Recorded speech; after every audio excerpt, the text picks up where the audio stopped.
नमस्ते दोस्तों, हर हर महादेव, जय माता दी आप सभी को। आज हम बात करेंगे राहु केतु के विषय में। राहु केतु की उत्पत्ति कैसे हुई ये हम जान लेते हैं। छोटे से संक्षेप में मैं आपको बताना चाहूंगी कि स्वर्ण भानु नाम का राक्षस था। जब हमारी स्वर्ण समुद्र मंथन हुई थी तो उस समय स्वर्ण भानु नाम का राक्षस देवता का रूप धारण करके धोखा देकर देवता के लोग के लाइन में लग गया था और वहां उसने अमृत तो पी ली, लेकिन इसकी चुगली चंद्रमा ने कर दी विष्णु जी से। जब ये बात विष्णु जी को पता चली तो उन्होंने चक्र उठाकर उसका गला काट दिया। तो गला का जो ऊपर का हिस्सा आया वो राहु हो गया और गर्दन से नीचे का हिस्सा केतु हो गया। तो राहु सर तो अमर हो गया उसका, तो राहु हमेशा अमर ही रहेगा।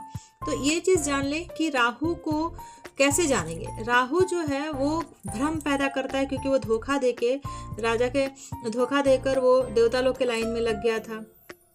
तो वो धोखा जितने लोग आपको धोखा देंगे ना, जितने लोग से आप धोखा खाओगे, आप समझ लेना कि वो राहु प्रवृत्ति का ही इंसान होगा। तो इससे हम कैसे निपटारा पा सकते, कैसे हम छुटकारा? तो देखिए कोई नहीं पा सकता। मैं थोड़ा सा आपको बता दूं कि राहु का हम कुछ कुछ उपाय कर सकते हैं। कि राहु जब अच्छा होता है ना आपके ग्रह में तो धन बहुत देता है, बहुत देता है, ठीक है। लेकिन जब राहु खराब होती है ना तो आपको उतना ही धन छीन भी लेता है आपसे, ठीक है। तो पहले हम कुछ टिप्स देंगे, मैं आपको देना चाहूंगी कि आप राहु को ठीक कैसे कर सकते हो छोटे छोटे चीज़ों से।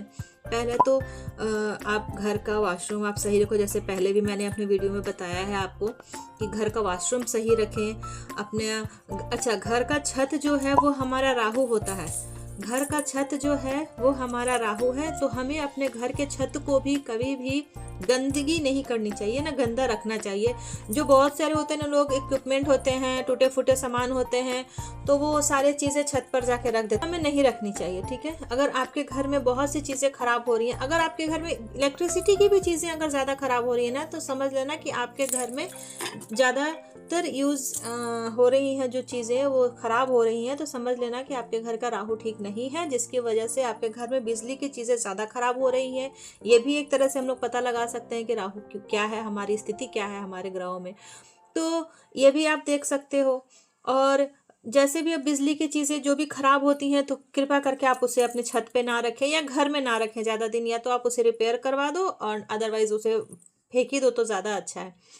दूसरी और चीज़ें हैं कि आप नमक का हम यूज़ अगर अपने घर में ज़्यादा करने लगे ना तो उससे राहु को हम लोग बैलेंस्ड कर सकते हैं।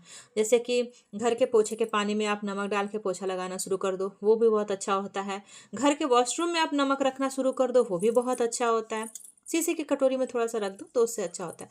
हाँ, कभी कभी आप जैसे शनिवार के दिन आप कर सकते हो कि नमक लेकर वार सकते हो 7 बार एंटी क्लॉक टाइप से। आप जिनके भी आपको लगे कि इसकी स्थिति ठीक नहीं रह रही है, इसे प्रॉब्लम्स बहुत हो रहे हैं, आप उनके ऊपर से 7 बार नमक हाथ में लेके वार कर और उसे वॉशरूम में फ्लश कर दीजिए आप। तो ये भी आप उपाय कर सकते हैं। तो ये छोटी छोटी टिप्स लेकर आप घर में कुछ कुछ चीज़ों को चेंज करके आप राहु से बैलेंस्ड कर सकते हैं राहु को, ठीक है। आप राहु को अपने लायक बना सकते हो, कर सकते हो। देखो राहु जो है ना वो बहुत बड़ा भ्रम पैदा करने वाला है। अगर आपको भ्रम होता है, अगर आपको धोखा मिलता है तो समझ लेना कि आप राहु से प्रभावित हो। तो प्लीज़ कृपा करके आप ये कुछ टिप्स आप जरूर अपनाएं, अपने निजी जीवन को बेहतर बनाएं और स्वस्थ रहिए, तंदुरुस्त रहिए। Thank you. जय माता दी।